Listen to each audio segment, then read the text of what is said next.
Hi, I'm Ryan with Talos, and I'm here with the T60X to show you guys some common mistakes that people make when operating their drone. Alright, so the first thing I would say is doing the pre-flight checklist. So when users start their drone, a lot of people kind of think that it's just a simple start and go. There's a lot of things to this drone that you want to make sure you have checked off to make sure the drone has a proper and safe flight. So the first thing would be to refer to our previous video to do a successful and thorough pre-flight checklist. And another thing is to make sure the return to home altitude of the aircraft is above any obstacle that is in your area. So I would say you would survey kind of the area, make sure you have everything kind of on wraps, and make sure the return to home is going to be higher than any point or any obstacle within your spraying area. So that is because if anything were to happen, for example, just controller disconnects or anything, it severely minimizes the risk of your drone crashing into any of these obstacles while it's returning to home. So for example, let's say you flew too long and your battery is a little low, and your drone, the automatic return to home triggers. It will, no matter where that drone is at, it'll fly over all of the obstacles in your field, and it will make sure it clears over them while it's returning to home. Another thing is the spray width or the swath width. So on here, the drone swath width is about 36 feet. So when you are creating your field, you got to make sure your route spacing is around 36 feet.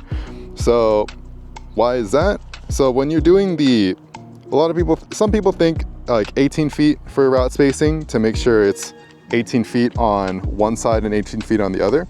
But when you're doing 36 feet route spacing, that is actually the area in between these lines, route lines, is the spacing of 36 feet. So basically, the drone will be flying through the yellow line through the center, and on one side it will cover up to 18 feet, and then it'll go through on the other route and cover the remaining 18 feet to fit within that 36 feet swath width.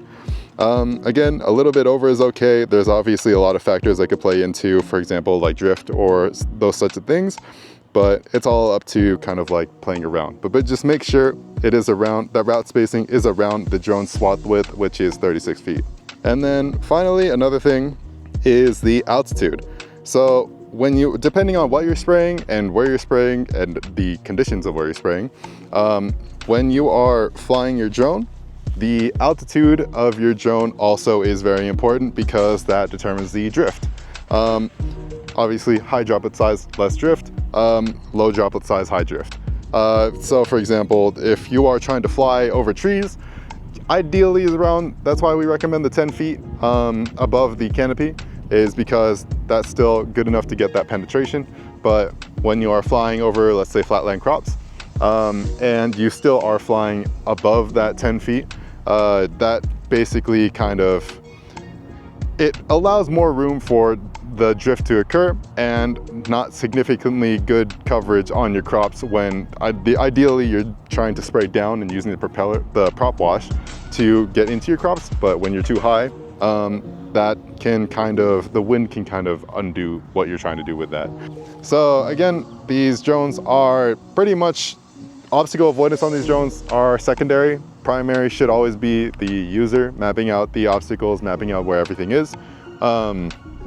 So you'll always want to make sure that on your map and the field that you plan, that all the obstacles, everything that could be a hazard to the drone is mapped out. So that way, if there is something missed, then the obstacle avoidance will trigger. But again, it's mainly up to kind of like user to make sure that this drone has a safe, proper flight. All right, and another thing is flying on a certain percentage. So when your drone has a certain battery percentage, it'll only carry a certain amount of product in the tank. So you want to make sure that you are flying 90% of the time. When you are taking off, you want that battery fully charged to reach the maximum efficiency of this drone. And for example, if you're flying at like 60%, the tank will only be able to be filled up to around, 60% of the tank, or sometimes even less, because less percentage means less power in the drone, and less efficiency that the drone could be operating on. So yeah. All right, again, I'm Ryan with Talos, here with the T60X, and that was the common mistakes that people use when they are operating the drone.